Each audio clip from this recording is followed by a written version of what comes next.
जय भवानी। संगमनेर नगर परिषदेच्या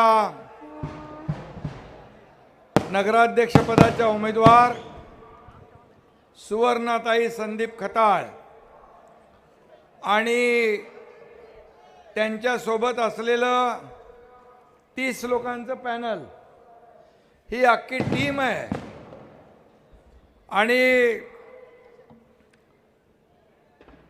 शिवसेना भाजपा युतीच्या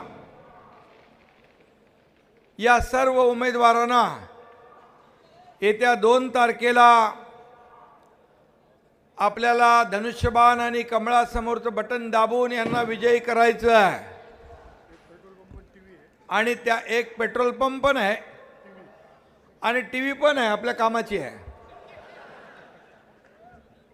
तुम्हाला मी विनंती करायला आलोय, पार आज सकाळपासूनच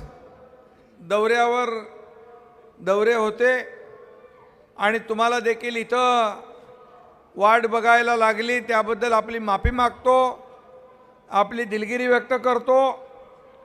माझ्या लाडक्या बहिणींची देखील दिलगिरी व्यक्त करतो, लाडके भाऊ इथं आहेत, या सगळ्यांना मनापासून मी शुभेच्छा देतो। इथं आपला ढाण्या वाघ आहे, जायंट किलर अमोल खताळ, सुजय आपला आहे कुठे का आणि सुजय आणि अमोल आणि व्यासपीठावरील सर्व मान्यवर सगळ्यांना मी मनापासून शुभेच्छा देतो। संगमनेरची जनता ढाण्या वाघ आहे आणि विधानसभेत जो काही तुम्ही पंजा मारला आहे तो बघून निवडणुकीतला काँग्रेसचा पंजा गायब।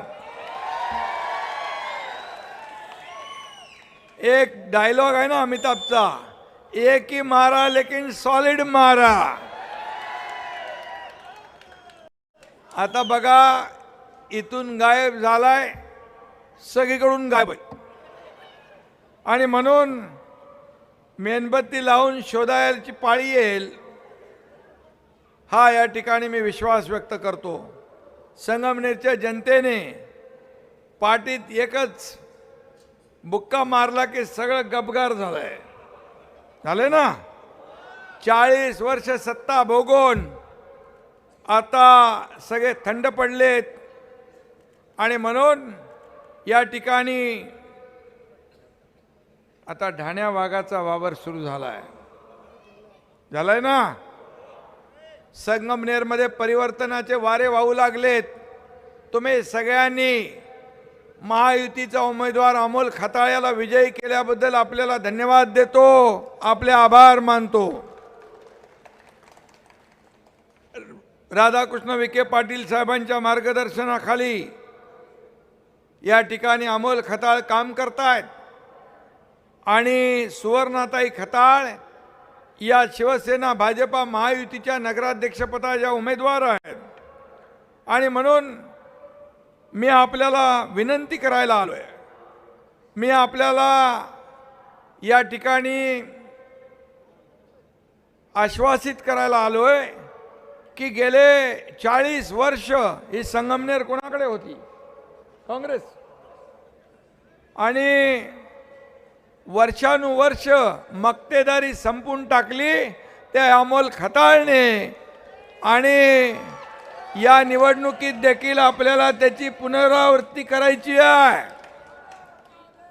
आणि म्हणून मी आपल्याला एवढं सांगतोय, संगमनेर हे आपल्याला 1 नंबरला आणायचं आहे ना, नंबर 1 ला विकासामध्ये। आणि आता इथं नद्या पण आहेत पण टँकर अजून लागतात ना। अरे बाबा, आता कमी झाले पण 40 वर्ष काय केले? कुणाची हॉस्पिटल आहे त्यामुळे सरकारी हॉस्पिटल पण बंद, स्वतःची हॉस्पिटल चालू झाली पाहिजे म्हणून।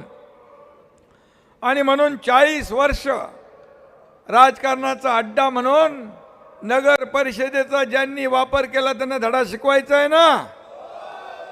सोन्याची अंडी देणारी कोंबडी म्हणून ज्याकडे पाहिलं त्यांना धडा शिकवायचा आहे ना. ज्याने भुयारी गटार योजनेत भ्रष्टाचार केला त्यांना धडा शिकवायचा आहे ना. ज्याने विकास कामात भ्रष्टाचार केला त्यांना धडा शिकवायचा आहे ना. आणि म्हणून हे खड्डेमय रस्ते दुरुस्त करायचे आहेत ना. नवीन रस्ते चकाचक बांधायचे आहेत ना. आणि मग त्यासाठी मी तुमच्याकडे आलोय. नगर विकास खात्याचा मंत्री मी आहे. या ठिकाणी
सर्व उमेदवारांना शिवछत्रपतींवर निष्ठा वाढवली मोदींनी देशाची प्रतिष्ठा.